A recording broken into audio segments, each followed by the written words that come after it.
زندگیشون هم خیلی ساده بودن. کسی فکر نمی‌کرد که اینقدر بزرگ بشن. میگم امام بخاری محمد ابن اسماعیل با یتیمی بزرگ شده توسط مادرش.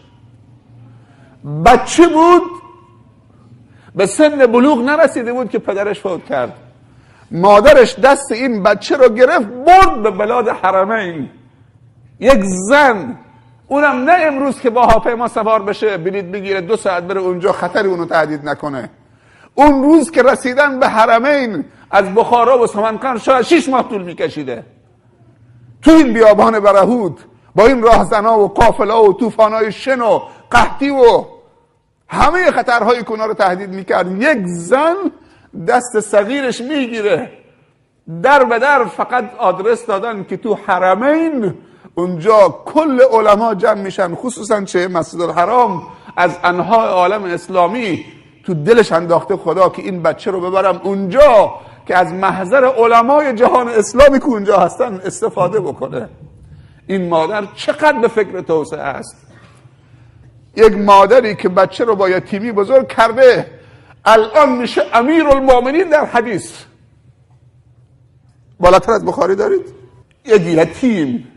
ما به فکر بزرگ شدن نبودیم، همش به فکر کوچیکی خودمونیم، همش به فکر کوچیکی فرزندانمونیم. به کارتون پفک خریدیم و کتاب گذاشتیم تو چه؟ زیر تخت که بچه ها بخورن پفک بشن. باور بکنی به کارتون از آدامسش گرفته و شکلاتش گرفته و نمیدونم فلانش گرفته و پفکش گرفته و چیپسش گرفته و این به فکر بزرگیشه. یک کتاب تو خونه نیست، یک کتاب. سیدی های مبتذل تا دلت بخواد از آهنگ های مبتذل، از هندی و ترکی و نمیدونم عربیش و انگلیسیشو که میفهمه و نمیفهمه. ولی یک سیدی سخنرانی مثلا یک عالمی که در اون تحول ایجاد بکنه تو خانواده نیست.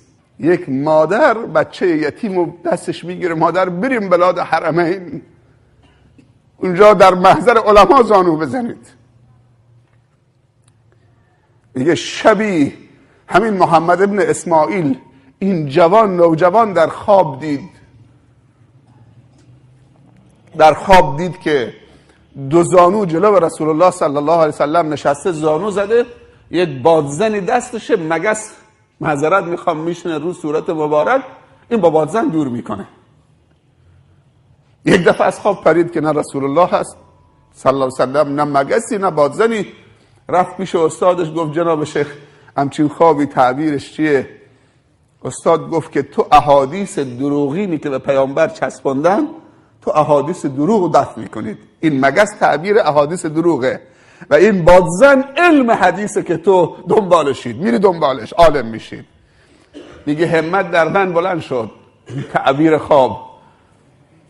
میگه رفتم دنبال علم حدیث، جمع آوری صحیح ترین احادیث رسول الله صلی الله علیه و سلم و کسانی که دروغ گفته بودن پشت سر رسول الله همه رو چرت کردم، احادیث صحیح رو جمع کردم. بعد میگفت که برای هر حدیثی که بنویسم بعد از سفرهای طولانی با چارپا و سختی ها و مشکلات، اگر یک حدیث به دست می آورد با اون شروط سختش، اول 2 رکعت نماز استخاره وضو میگیره برای هر حدیثی که بنویسه. بعد از صحتش، به صحت رسیده نزدش ولی بازم جرأت نمیکنه بنویسه، میگه 2 رکعت اول وضو میگرفتم برای هر حدیث، برای هر حدیث 2 رکعت سنت استخاره، برای هر حدیث دعا. اگر نزدیک 7000 حدیث تو بخاری باشه، این جوان 7000 بار وضو گرفته، 14000 رکعت نماز خونده، 7000 بار دعا کرده که این حدیث بنویسم یا ننویسم. شایسته است که این جوان و این کتاب صحیح ترین کتاب در امت اسلامی باشه بعد از کلام خدا قرآن. این آقا عرب بوده، این آقا سرمایه‌دار و میلیونر بوده، یه بچه یتیمی که مادرش تو فکرش بوده.